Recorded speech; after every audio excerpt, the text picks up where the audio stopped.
Bonjour à toutes et à tous. Nous allons attendre encore 1 ou 2 minutes pour laisser le temps à tout le monde de se connecter à la plateforme. Nous sommes plus d'une centaine de participants aujourd'hui. À tout de suite.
Alors, rebonjour tout le monde. Mon nom est Fabrice Fortin, directeur des relations gouvernementales et des affaires publiques.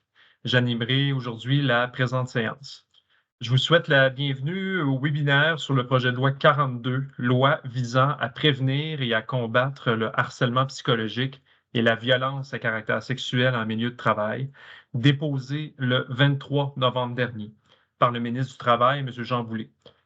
Veuillez noter que nous utiliserons aujourd'hui le terme projet de loi, puisque la pièce législative n'a pas été adoptée ni sanctionnée à ce jour.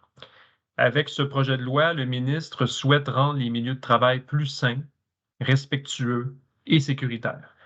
Ce projet de loi vise à éliminer les comportements inacceptables et à améliorer les recours dont disposent les personnes qui, malheureusement, en sont victimes. Le 31 janvier dernier, la PCHQ a comparu en commission parlementaire pour présenter ses recommandations. Notre association était représentée par Mme Isabelle Demers, vice-présidente développement stratégique, affaires publiques et innovation, Maître Mylène Turcotte-Bureau, directrice principale des affaires juridiques, et M. Dominique Veillette, directeur santé, sécurité et relations de travail. Les recommandations de la PCHQ portaient notamment sur les présomptions en matière de lésions professionnelles et sur l'accès au dossier médical d'un travailleur victime d'une lésion professionnelle. Tout au long de la présentation, la PCHQ a misé sur la prévention en spécifiant que l'identification et l'élimination des risques à la source était une approche qu'il fallait prioriser d'abord et avant tout. Aujourd'hui, Maître Turcotte-Bureau, qui a participé à la commission parlementaire, présentera le projet de loi tel qu'étudié et amendé lors des récents travaux en commission parlementaire. Je vous informe que le présent webinaire est enregistré et sera disponible sur notre chaîne YouTube. Vos caméras et micros ont été fermés par l'équipe technique. Enfin, je vous invite à ne pas hésiter à poser vos questions tout au long du webinaire directement dans le clavardage. Nous allons y répondre à la toute fin. Je vous souhaite un bon webinaire. Maître Turcotte-Bureau, à vous la parole. Merci Fabrice. Je vais repartager mon écran.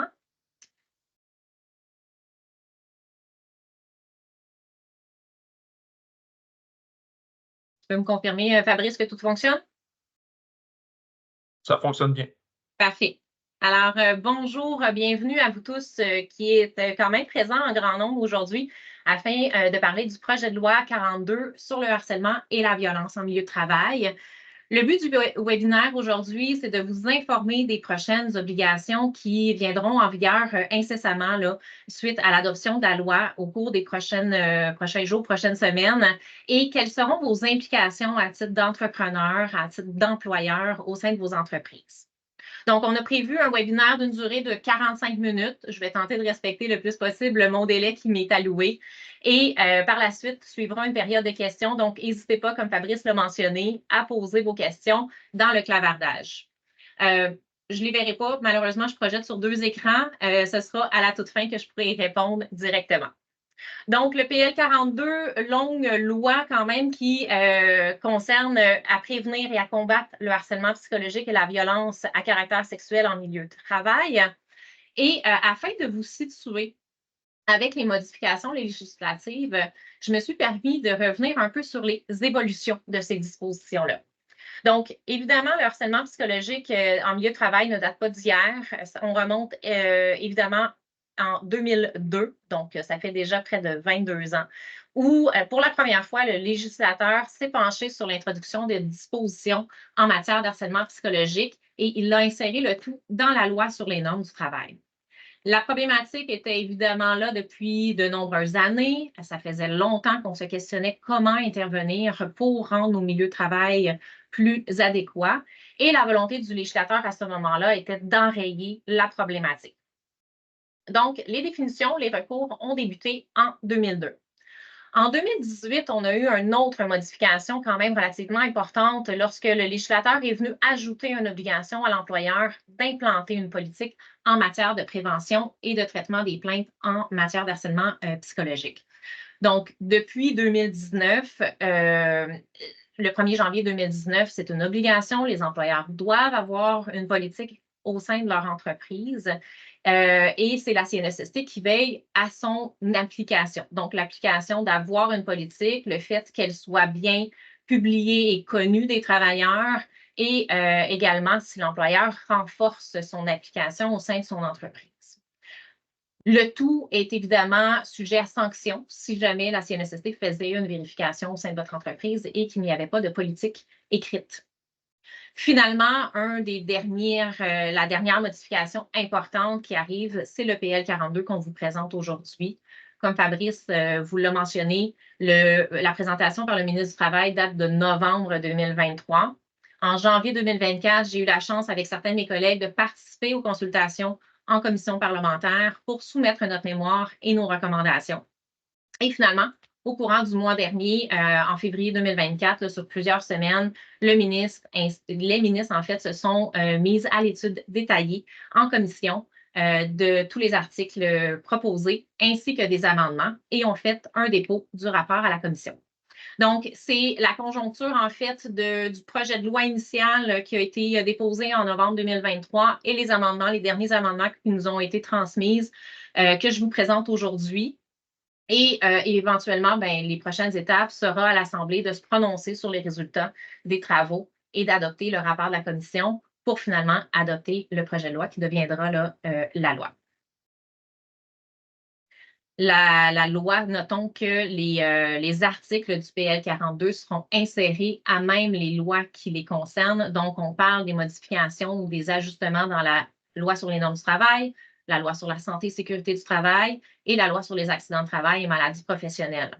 Il y a d'autres lois également là, concernant les stagiaires qui ont eu quelques modifications avec le PL 42, mais pour les fins du webinaire aujourd'hui, je m'en tiens à ces trois lois-là.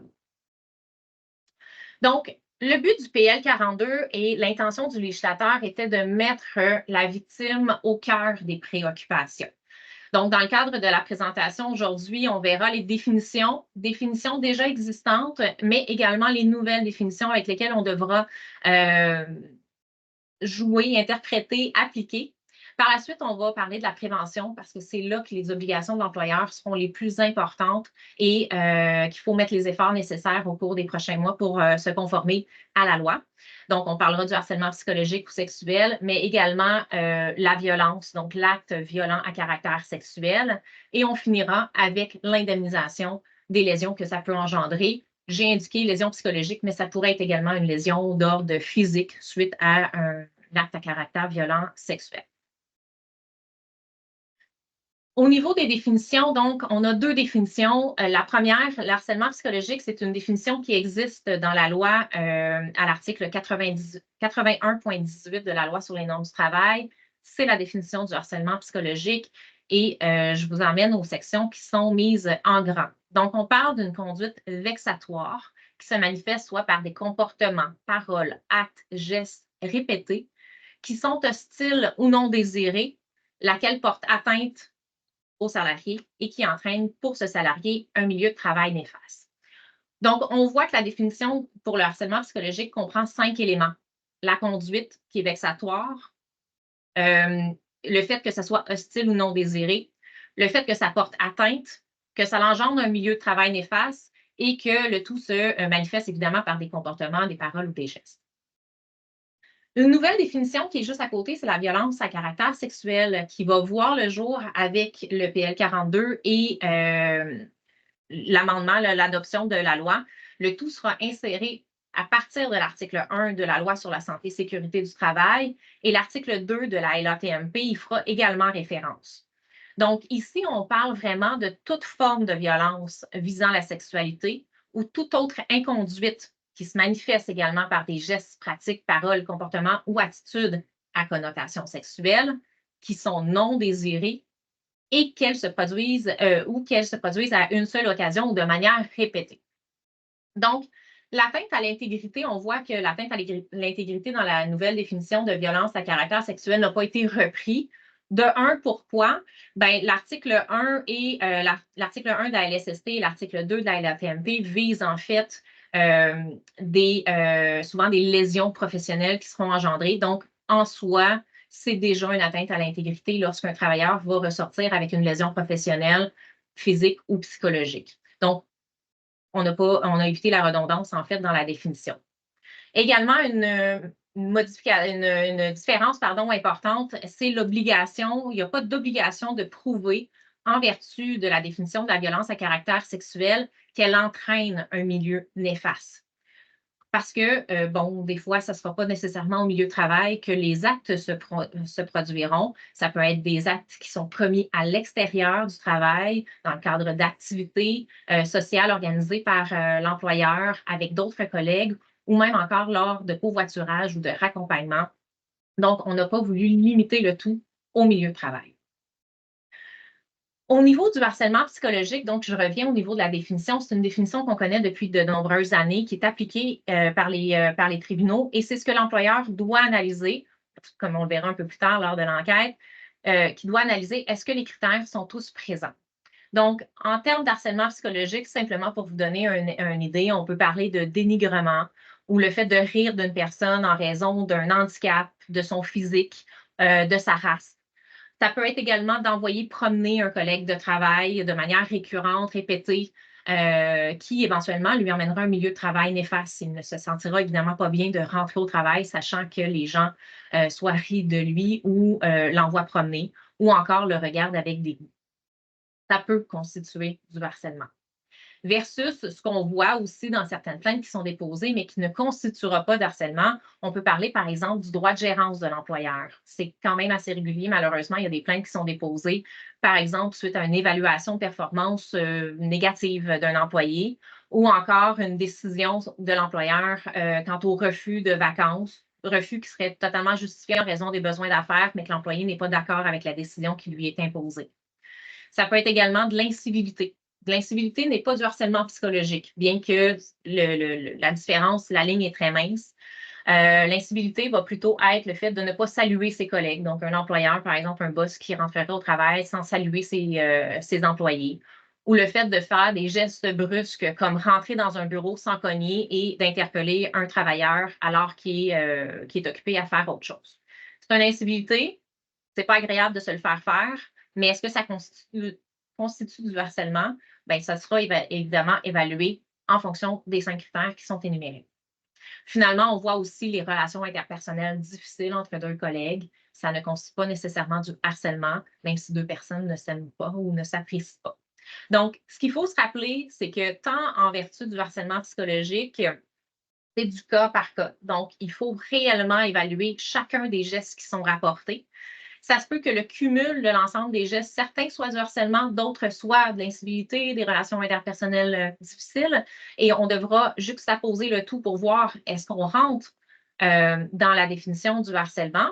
Et pour la violence à caractère sexuel, bien évidemment, la définition va être appelée à rentrer en vigueur. On pourra voir avec la jurisprudence quelle est l'appréciation des tribunaux face à ça. Mais encore une fois, ce sera du cas par cas et ce sera important que l'employeur documente ses recherches. On va le voir dans quelques instants.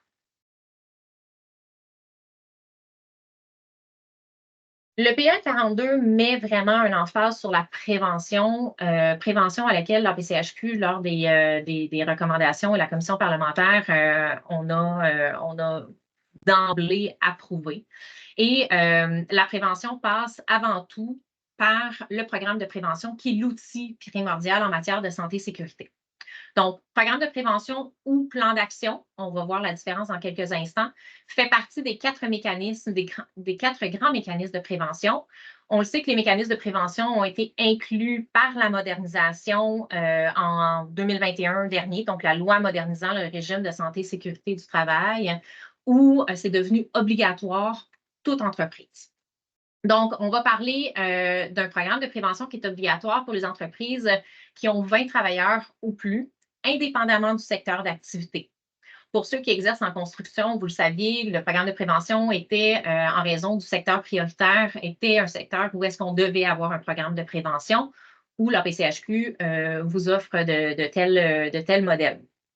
Cependant, maintenant, depuis 2021, indépendamment du secteur d'activité, le programme de prévention est nécessaire si on a 20 travailleurs et plus. Pour les autres entreprises ou les établissements qui ont moins de 20 travailleurs, c'est un plan, on va parler d'un plan d'action, en fait, qui est tout de même obligatoire. En fait, c'est un programme de prévention avec un petit peu moins d'informations, un peu moins costaud. Cependant, il est tout aussi important et il va cibler également les mêmes choses. Je le répète juste pour être sûr que vous l'avez bien compris. Si vous travaillez sur un chantier de construction, même si vous avez moins de 20 travailleurs, ce n'est pas un plan d'action, c'est vraiment un programme de prévention. Évidemment, les entreprises en mutuelle au sein des mutuelles de la PCHQ, mais également l'ensemble de nos membres à PCHQ ont accès au programme de prévention que l'on a créé. Nos experts conseillers en prévention veillent à la mise à jour de ces programmes de prévention-là annuellement. Donc, vous pouvez communiquer avec notre service aux membres à service-SST à commercial apchq.com ou encore communiquer avec nous au 438-315-68-18 pour obtenir le programme de prévention en fonction de votre secteur d'activité. Ça va nous faire plaisir. Pendant que je pense, Fabrice, ça serait bien si tu pouvais l'ajouter dans le clavardage, ces informations. Donc, les membres pourront y avoir accès. Vous pouvez aussi avoir accès là. Vous pouvez également avoir accès directement sur votre connexion membre également là, au niveau de l'APCHQ. À l'intérieur du programme de prévention ou avec votre connexion membre, vous avez accès également à une panoplie de politiques ou d'autres documentations extrêmement importantes. Politique, je l'indique de manière spécifique. Pourquoi? Parce que la politique, comme je l'ai dit au début, en matière d'harcèlement psychologique est obligatoire et il y en a un modèle qui vous est fourni. Évidemment, le programme de prévention ou les politiques doivent être des documents qui sont vivants. Donc, il est réellement nécessaire de personnaliser le document que vous allez recevoir pour l'adapter à la réalité de votre milieu. Les documents peuvent être costauds, peuvent être avec beaucoup d'informations. Le but, c'est vraiment de vous offrir le plus possible d'informations, mais ça se peut que ça ne soit pas applicable à tous les cas ou du moins dans toutes vos entreprises. Donc, vous devez faire un travail de personnalisation après en fonction de votre milieu. Donc, le programme de prévention, comme il est indiqué à la diapo, s'agit d'un principal outil servant à identifier, éliminer à la source et contrôler les risques au travail. On va parler de 5 risques spécifiques, soit les risques chimiques, biologiques, physiques, ergonomiques et psychosociaux. Le psychosociaux a été ajouté avec la LMR-SST en 2021. Le programme de prévention doit donc toucher tous les aspects organisationnels et opérationnels. Et évidemment, depuis 2021, on sollicite, on recommande grandement la participation des travailleurs dans l'établissement et la révision des programmes de prévention. C'est essentiel afin d'assurer une meilleure compréhension et application.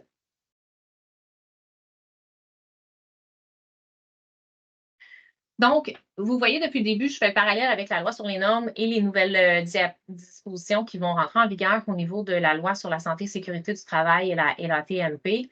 En fait, encore une fois, un parallèle avec ces deux lois, mais des articles différents. On parle de deux lois, mais on a une vision similaire. Le législateur, le ministre, par le dépôt de son projet de loi, voulait réellement venir toucher la problématique de tous les côtés. Que ce soit une problématique qui engendre une lésion pour la victime, le plaignant qui en est victime, ou encore simplement parce que ça engendre un milieu néfaste. Donc, on va voir à l'article 51, qui est vraiment l'article de la loi sur la santé et sécurité du travail, qui est votre article à titre d'employeur le plus important, parce qu'on énumère l'ensemble de vos obligations en matière de santé et sécurité. Je vous ai ciblé ici simplement le paragraphe 16 qui a été ajouté en 2021, qui vient parler de la violence physique ou psychologique, ce qui inclut également la violence conjugale, familiale ou à caractère sexuel. Donc, ça a été un ajout en 2021. Si vous avez assisté à un des autres webinaires que j'ai eu la chance d'animer, c'est une nouveauté. Et on précise au dernier paragraphe de l'article 51, qu'au fin du paragraphe 16, dans le cas d'une violence conjugale ou familiale, l'employeur est tenu de prendre les mesures lorsqu'il sait ou devrait raisonnablement savoir. Donc, on vient créer une présomption que l'employeur devrait savoir que l'un de ses travailleurs, travailleuses est aux prises avec des situations de violence conjugale ou familiale. Donc, c'est une obligation, c'est une coche en haut que l'employeur doit prendre comme mesure.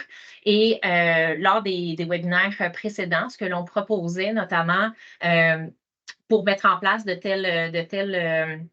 cette obligation, c'est soit de se doter de directives en matière de situations de violence conjugale ou familiale, des procédures de raccompagnement, par exemple, de les mettre. Peut-être qu'on n'a pas de victimes de violence conjugale ou familiale, mais de se doter de telles directives ou de procédures à l'interne déjà en place va rassurer nos travailleurs. Des procédures de raccompagnement, donc des mesures de protection au travail ou en télétravail. La LMR-SST est venue en 2021 élargir l'établissement et le lieu de travail au télétravail, donc le domicile de nos travailleurs. Donc, l'employeur doit aller jusque-là. Et ça peut être également la mise à la disposition d'un programme d'aide aux employés, un PAE, ou encore d'offrir et de mettre sur un babillard là, commun des numéros de téléphone d'organismes qui peuvent venir en aide aux travailleurs qui est ou qui serait victime. Évidemment, au niveau de l'article 51, paragraphe 16, en cas de violence conjugale et familiale, je tiens quand même à préciser qu'il ne faut pas forcer la victime à porter plainte. Il faut y aller à son rythme. Le but, l'employeur doit créer un milieu de confiance sécuritaire où la victime se sentira à l'aise de éventuellement parler, porter plainte, ou du moins de se sentir épaulée. Autre chose, on n'appelle pas la police à la place de la victime, à moins que sa vie soit réellement en danger, là. Mais il faut y aller vraiment avec le respect de la personne. Un ajout, ce que vous allez voir dans le PowerPoint qui vous sera mis à votre disposition par la suite, c'est ce qui est, souligné en parenthèse. C'est un ajout avec le PL 42, donc de prendre également toute autre mesure que peut déterminer par règlement, le règlement n'est pas encore connu, pour prévenir ou faire cesser une situation de violence à caractère sexuel. Donc, alors que l'article 51.16 concernait simplement les violences physiques et psychologiques de manière spécifique, là, on vient ajouter également la violence à caractère sexuel. Pour l'article 81.19, c'est également l'obligation, en matière d'harcèlement psychologique. Donc, il n'y a pas de modification à proprement parler, mis à part ce qui est surligné en parenthèse, qui viendra voir le jour avec l'adoption du PL 42. Donc, tout salarié a le droit à un milieu de travail exempt de harcèlement psychologique. Il y a 2 obligations qui sont créées avec cet article-là. C'est de prendre les moyens raisonnables pour prévenir le harcèlement psychologique qui proviendrait de toute personne. Donc, on vient élargir que le harcèlement ne vient pas nécessairement d'un travailleur, de 2 travailleurs ou de l'employeur et du travailleur, mais ça peut concerner également du harcèlement qui découlerait d'un client, d'un fournisseur, d'une personne complètement tiers à l'entreprise. Et la deuxième obligation, c'est de le faire cesser. L'employeur, lorsque c'est porté à sa connaissance, doit le faire cesser. Pour ce faire, bien évidemment, afin de prévenir, il doit d'emblée adopter et rendre disponible à ses salariés une politique de prévention. Le titre changera quelque peu et on vient ajouter une politique de prévention et de prise en charge des situations de harcèlement psychologique. Comment ça se passe en pratique? Dans l'appréciation de la plainte, en fait, si harcèlement il y a, donc les critères qu'on a vus un peu plus tôt à 81.18 sont rencontrés, le tribunal va évaluer les agissements de l'employeur parce que c'est réellement l'employeur qui est scruté à la loupe. Ici, et non nécessairement la personne qui a commis réellement le harcèlement.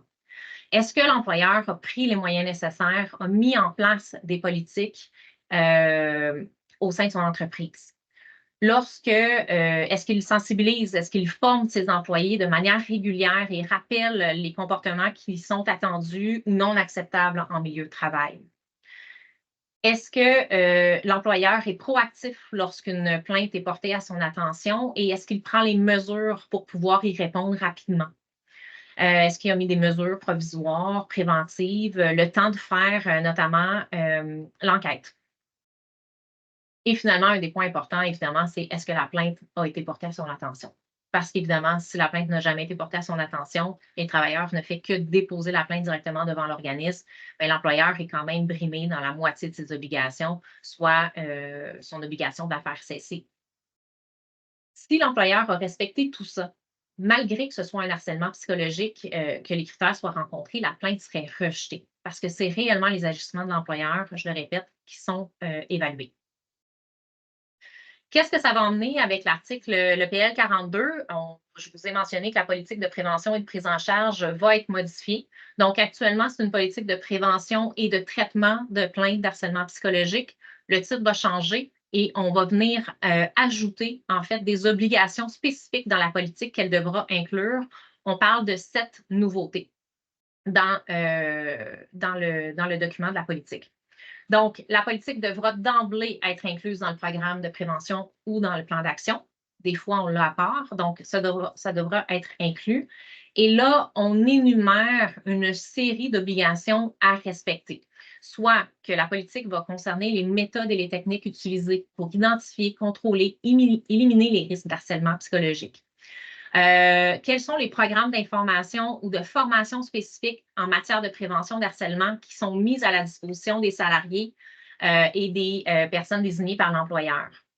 Quelles sont les recommandations concernant les conduites à adopter lors de la participation des activités sociales au travail? C'est important parce que beaucoup de crimes à caractère sexuel sont commis lors d'activités sociales, alors qu'on veut solidifier les liens entre les employés.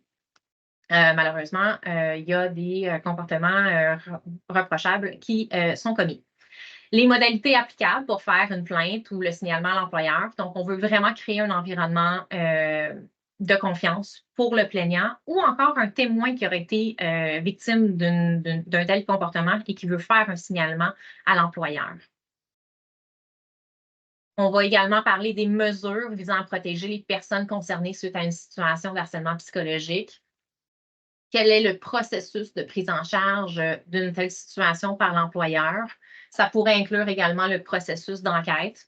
Donc, à ce niveau-là, on peut parler d'une enquête interne ou externe. Il n'y a pas de problématique, en fait, il n'y a pas de préférence. Les deux sont bonnes. Ça va dépendre souvent de la complexité de l'affaire et des personnes impliquées. Mais on n'est pas obligé d'engendrer une enquête externe là, nécessairement. Et les mesures, évidemment, à assurer la confidentialité de la plainte, autant pour la personne qui a subi du harcèlement que, par exemple, le témoin qui aurait voulu porter plainte. Donc, l'article prévoit que cette politique doit faire partie intégrante du programme de prévention ou du plan d'action et ça l'inclut également l'article 199 de la LSST qui concerne le programme de prévention sur les chantiers de construction. Cette politique-là, comme dans tout milieu, puis face à toute l'identification des facteurs de risque, le plus important, c'est la proactivité qui est clé et la mise en place des outils de prévention est réellement importante. Vous allez me dire, c'est beaucoup. Qu'est-ce qu'on fait maintenant? Le projet de loi va rentrer en vigueur très bientôt. Combien de temps je vais avoir pour me mettre à jour? Évidemment, l'équipe d'experts à l'APCHQ, autant dans le domaine de la santé et sécurité, des relations de travail ou légal. Je m'oubliais, mais au niveau juridique, on va vous assister et on va revoir les politiques qui sont déjà mises à votre disposition afin de respecter l'ensemble des nouvelles obligations. La loi prévoit également, le projet de loi annonçait qu'une fois que la loi sera adoptée, il y aura un délai de 6 mois pour se mettre à jour avec les nouvelles politiques et de respecter certains des articles. La mise à jour de la politique en prévention sera un des articles qui nous permettra d'avoir 6 mois de délai. Donc, restez à l'affût des modifications qui vous seront proposées au courant des prochaines semaines et mois. Regardez mon temps. Bon, parfait. Je suis dans les délais.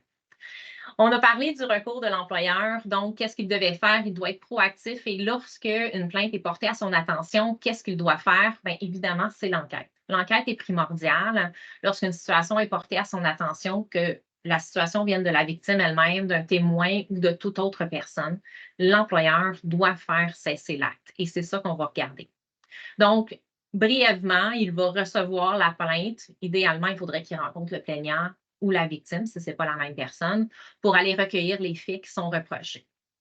Il peut d'emblée appliquer des mesures provisoires ou de protection. C'est facultatif, mais on prendrait l'exemple où un superviseur et une travailleuse vivent une situation d'un conflit de nature sexuelle et que le superviseur et la travailleuse travaillent ensemble, covoiturent ensemble, se rendent sur les chantiers ensemble. L'employeur, à titre de mesure provisoire, pourrait s'arranger de changer les gens de chantier. Donc, j'en envoie un à une place et l'autre à l'autre endroit, le temps que l'enquête se déroule.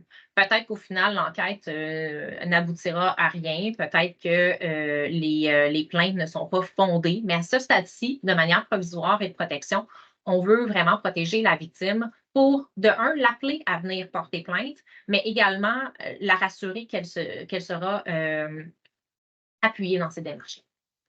Il y aura par la suite l'enquête donc interne ou externe. Évidemment, encore une fois, je le répète, c'est la proactivité.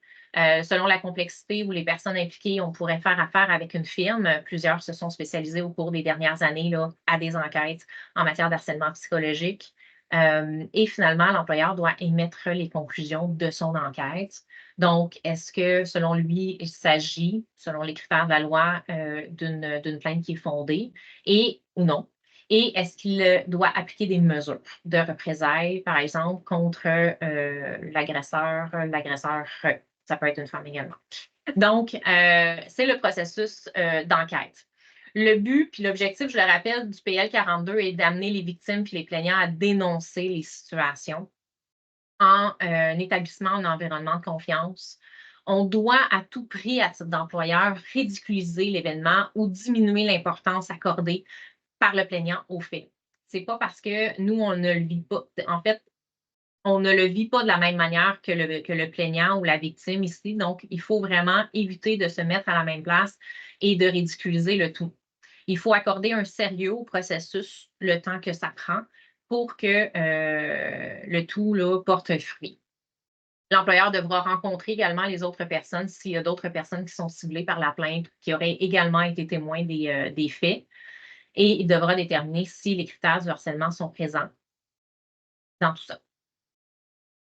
Un point important, et c'est mon chapeau d'avocate qui vous le rappelle, le précise et le martèle à mes clients également, conserver le tout par écrit et le plus de détails possible. Évitez de parler dans des généralités ou de faire référence, par exemple, à j'ai rencontré le contremaître et il m'a dit que rien ne s'était passé. Ben, c'est quel contremaître? C'est quoi son nom? C'est qui? Parce que peut-être que votre entreprise va grossir au cours des prochains mois, prochaines années, et on ne sera plus capable de cibler les témoins que vous avez rencontrés lors de votre enquête. Parce que ce n'est pas parce que vous déterminez au terme de votre conclusion qu'il n'y a pas de harcèlement que la plaignante ne peut pas se tourner vers l'organisme, la CNESST, et déposer une plainte. Évidemment, le but à la fin, ce sera de démontrer est-ce que l'employeur a rempli ses obligations de prévention et de faire cesser l'acte, tout simplement, mais on devra faire la preuve de toute la démarche qui aura été faite par l'employeur. Donc, conserver par écrit avec le plus de détails possible. Il est recommandé également de faire signer les gens avec lesquels vous auriez reçu des déclarations ou des faits pour s'assurer que c'est bien ce qu'ils vous ont déclaré à ce moment-là. Malheureusement, devant le tribunal, une plainte peut prendre 1, 2, 3 ans avant de voir l'aboutissement final. Donc, les éléments ou les faits peuvent disparaître. Aussi, il peut être recommandé de signer une entente de confidentialité pour éviter que les collègues qui ont été rencontrés ou même la plaignante commencent à transmettre les informations, que ça circule ou encore aggrave la situation.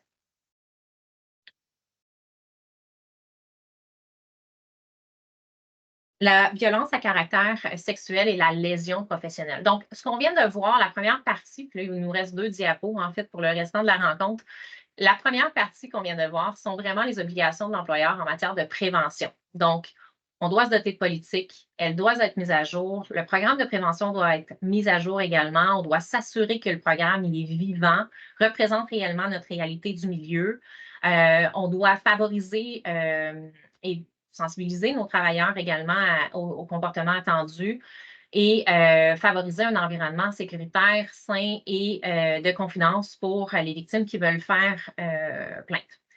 Qu'est-ce qui arrive malheureusement lorsque la violence à caractère sexuel emmène une lésion professionnelle de nature physique ou psychologique? Bien évidemment, la victime peut quand même se tourner aussi vers la CNSST, mais au niveau de la division des lésions professionnelles. Le PL 42 prévoit la reconnaissance ou l'admissibilité d'une telle lésion.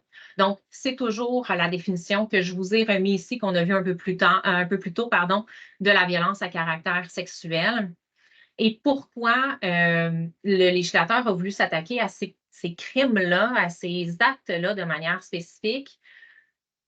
C'est pas parce que le système ne fonctionnait pas. C'est ce que j'expliquais au ministre lorsque j'ai eu la chance de m'entretenir avec lui. En fait, les données de la CNSST et les chercheuses qui se sont penchées pendant les dernières années à cogiter et à recueillir les informations démontrent qu'en matière de harcèlement sexuel ou encore à violence à caractère sexuel, on parle de 3 réclamations sur 5 qui sont acceptées. Les victimes sont indemnisées, du moins pour la plupart, et ça fonctionne bien avec le régime tel qu'on le connaît avec la LATMP actuellement. Cependant, 2 principaux motifs de refus aux réclamations étaient quand même rencontrés et causaient problématique. De un, le délai de réclamation. En vertu de la LATMP, le délai de réclamation est de 6 mois à compter du fait qui est survenu et qui engendre une lésion professionnelle. Malheureusement, les victimes qui sont victimes de violences à caractère sexuel prennent beaucoup plus de temps que les premiers 6 mois qui fait suite à l'acte pour faire face à leur agresseur, pour porter plainte et pour faire des réclamations. Donc, on est venu étendre le délai à 2 ans pour que ce délai soit également identique à celui que l'on retrouve dans la loi sur les normes du travail pour le délai pour une plainte en harcèlement psychologique. L'autre principal motif de refus des réclamations, c'était l'absence de connexité avec le travail. Comme je vous l'ai dit, les actes sont souvent commis à l'extérieur du travail, mais avec des gens avec qui l'on côtoie travaille, donc par exemple lors de raccompagnement ou lors d'activités sociales.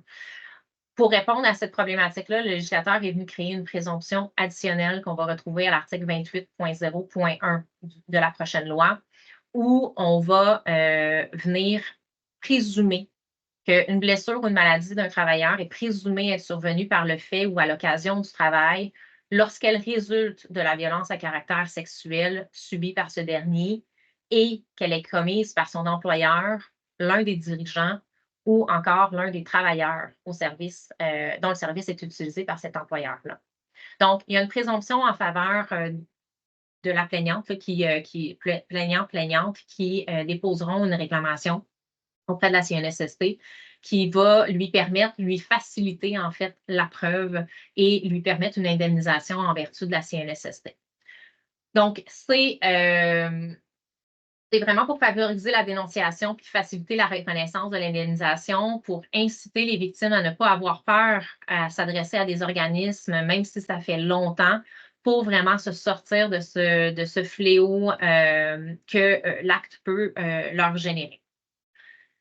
Un autre des modifications, comme Fabrice l'a mentionné, ça a été nos recommandations auprès du ministre, c'était l'accès au dossier médical du travailleur.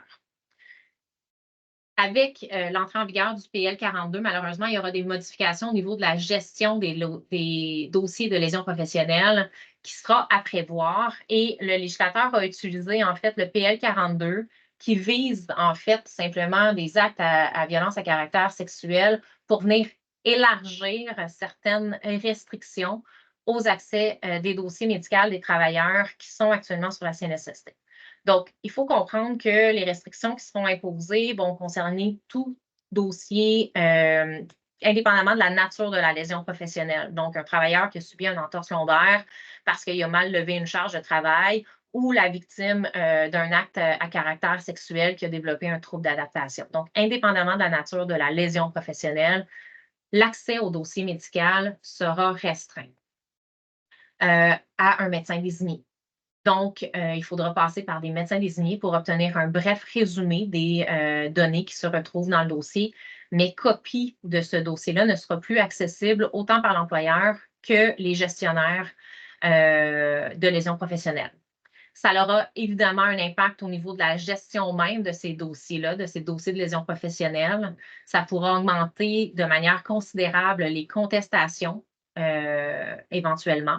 Ça pourrait également augmenter le coût de gestion parce que l'accès à un médecin désigné et obtenir son rapport, évidemment, c'est sujet à coût. Et également, on parle d'imposition de sanctions par la loi si un employeur, un gestionnaire met la main sur un dossier médical alors qu'il n'y a pas droit, ou encore le médecin désigné qui transmet copie du dossier médical à une tierce partie pourrait se voir imposer des sanctions. Donc, en conclusion, moi, ça termine ma présentation. J'ai été vraiment j'ai vraiment respecté mon 45 minutes. Donc, en conclusion, le PL 42 vise à éliminer les comportements inacceptables dans les milieux de travail, à renforcer et bonifier les obligations revenant aux employeurs afin d'enrayer ces situations, puis évidemment améliorer les recours qui existent pour les personnes qui en sont victimes. Comme nous l'avons fait et nous le refaisons encore aujourd'hui, on l'a souligné au ministre du Travail, M. Jean Boulet, la PCHQ a salué l'initiative du ministre et on s'engage encore et comme toujours à appuyer nos membres dans l'élaboration de politiques en matière de prévention et à rendre nos chantiers et établissements des milieux de travail sécuritaires et sains. Je vous invite évidemment à rester à l'affût des modifications qui seront apportées au cours des prochaines semaines et mois à venir par notre équipe d'experts en santé, sécurité, en relations de travail et nos experts en matière légale qui vont pouvoir vous appuyer au cours des prochains mois. Sur ce, je vous dis merci. On va passer à la période de questions. Oui, merci, Maître Turcotte-Bureau.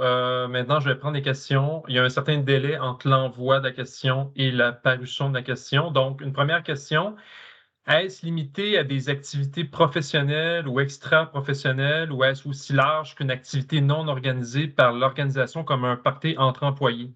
À qui revient la charge à ce moment-là? Est-ce civil ou ça devient la responsabilité de l'employeur? Donc, la question a été posée au cours de votre présentation. Je ne pourrais pas vous dire au moment là, précis de votre présentation. Je ne sais pas si vous avez besoin de précision. Non, en fait, c'est une excellente question. Évidemment, ben, on ne sait pas le courant de la jurisprudence, puis ça, malheureusement, on ne le saura peut-être pas avant quelques mois, voire même quelques années, pour voir les premières plaintes, mais ça pourrait arriver effectivement. Quand on parle d'activités qui ne sont pas instaurées par l'employeur, en fait, d'emblée, ce n'est pas un party de Noël, mais c'est vraiment une activité, mais où est-ce que les travailleurs, c'est des travailleurs, des collègues de travail qui l'organisent entre eux, ben, il y a d'autres critères qu'on doit évaluer. Pardon. Donc, est-ce que, par exemple, est-ce que l'activité, bien qu'elle soit pleinement volontaire, non organisée par l'employeur, est-ce que ça l'emmène un certain avantage à l'employeur d'organiser de telles activités quand même et qu'il favorise le sentiment d'appartenance et d'échange à l'extérieur du travail? Si c'est le cas, puis qu'un incident surviendrait ou un accident à caractère sexuel surviendrait, ben oui, peut-être que le tribunal pourrait en venir à la conclusion. Ce qu'il faut se rappeler, c'est que chaque cas est un cas d'espèce et ce sera l'entièreté des faits et des éléments autour de l'acte qui seront évalués. 20 travailleurs salariés ou 20 travailleurs, toutes personnes confondues sur le même chantier. On parle de sous-traitants, fournisseurs, travailleurs. Donc, c'est une autre question. Oui, on parle de travailleurs sur un chantier. Excusez-moi. Donc, on a l'employeur de un sur un chantier de construction qui doit avoir son propre programme de prévention.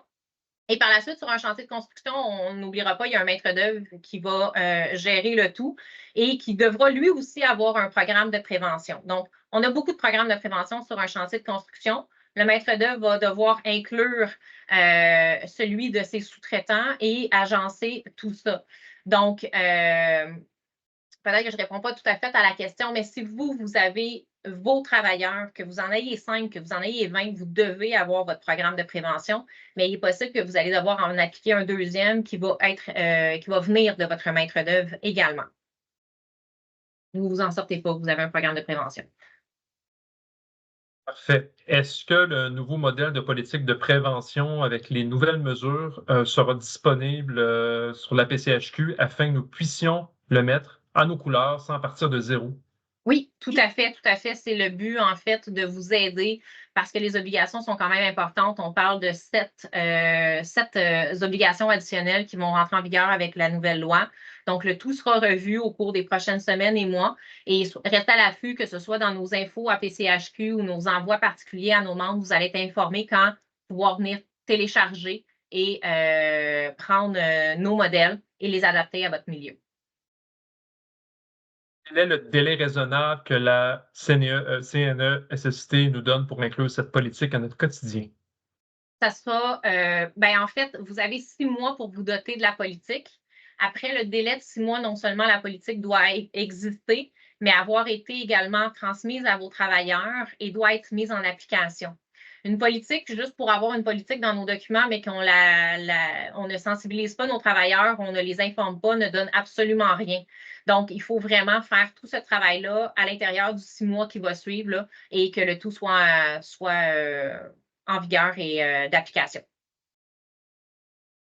Dernière question. Est-ce que la mutuelle de la PCHQ est spécialisée dans ce genre d'enquête? Est-ce qu'ils peuvent nous porter secours si jamais nous avons besoin d'un support? Au niveau d'un support conseil, oui, on vous aide, on vous enligne. Évidemment, si vous voulez nous utiliser comme expert externe, en fait, comme enquêteur externe, bien évidemment, on peut être en conflit du fait que on est vos avocats habituellement. Donc, il faut faire attention. Lorsque vous avez une plainte qui vous est divulguée, on vous aide, on vous donne les conseils, un service téléphonique et on vous enligne. Si vous préférez réellement faire affaire avec un enquêteur externe, on peut vous référer à des bureaux que l'on connaît afin de vous appuyer. Si jamais la problématique persiste et qu'il y a des taux de plainte et tout, habituellement, nos clients préfèrent nous garder comme procureur réellement dans le dossier. On ne peut pas avoir les deux chapeaux, malheureusement, au final. Dernière question. Est-ce que si je suis le maître d'œuvre, je peux avoir uniquement un programme qui englobe tout le monde, incluant les sous-traitants? Ben, le sous-traitant va devoir en avoir un. Donc, son propre programme de prévention. Il faut avoir un programme de prévention aussi en fonction du chantier où est-ce que vous êtes. Donc, il faut qu'on l'adapte à chaque fois qu'on change de chantier. Vous en allez en avoir un, mais vous allez agencer. Votre sous-traitant va devoir vous transmettre le sien, en fait, pour que vous puissiez l'inclure au programme. Une autre question. Est-ce que vous avez des conseils pour des entreprises où ce type de politique est un peu ridiculisé, à savoir comment l'apporter? Je ne suis pas certaine de comprendre. Est-ce que vous avez des conseils pour des entreprises? Dans le sens, est-ce que la politique est ridiculisée par les employés? Ben, en fait, c'est une obligation, puis tout dépend de la santé et sécurité, puis de le renforcement que vous faites au sein de vos employés. La présentation d'un programme de prévention à chaque année est nécessaire au sein de vos employés. Puis, une fois qu'on présente le programme de prévention, on revoit habituellement avec nos employés l'ensemble des politiques qui sont présentes. Ça peut être une politique d'assignation temporaire en cas d'accident de travail. Ça peut être une politique de déclaration des accidents aussi, qui est fortement recommandée par nos mutuelles, mais par la PCHQ aussi. Et également, ben, on va parler de politique d'utilisation de cellulaire, de déclaration de plainte ou de traitement d'harcèlement psychologique. Donc, c'est certain que ça peut être difficile de venir changer la mentalité au sein d'une entreprise ou d'un milieu un peu plus fermé. Cependant, il faut continuer à titre d'employeur de poursuivre dans nos démarches pour sensibiliser nos travailleurs et que ça devienne en fait une réalité de tous les jours. J'espère que ça répond à votre question. On a fait le tour des questions. Est-ce que message?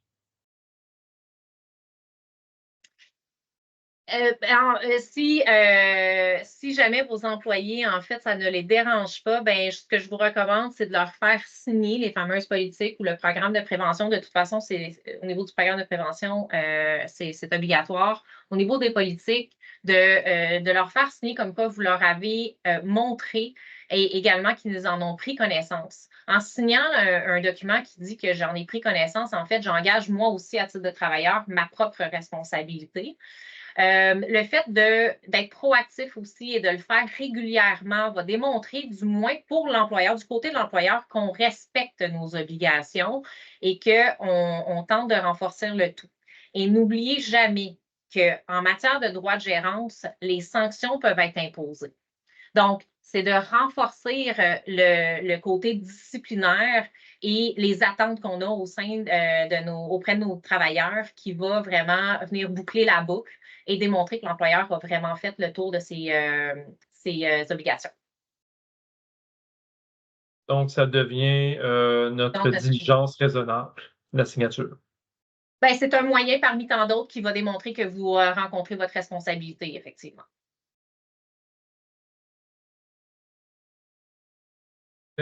Donc, j'ai pas d'autres questions dans le clavardage. Est-ce que vous souhaitez faire un mot de la fin, Maître Turcotte-Bureau? Oui, en fait, j'ai très, très contente de savoir que autant de personnes se sont connectées aujourd'hui pour parler du PL42. On voit l'intérêt que vous avez apporté au sujet. J'espère que les outils qu'on vous a transmis, ben, du moins les informations qu'on vous a transmises et les outils qu'on vous a parlé qui viendront au cours des prochains mois vous seront très utiles. N'hésitez pas, je vous ai donné également un peu plus tôt, et Fabrice l'a indiqué dans le clavardage, le numéro de téléphone ou encore l'adresse courriel si vous avez besoin d'aide et d'informations en pareille matière. Et voilà, je vous souhaite des milieux de travail sécuritaires et sains pour l'année 2024. Merci, Maître Turcotte-Bureau. Pour la dernière question, oui, la vidéo a été enregistrée. Elle sera publiée sur YouTube. Voilà. Donc, un grand merci à tous les participants, à toutes les participantes. Je vous souhaite une excellente journée. À bientôt. Merci. Merci.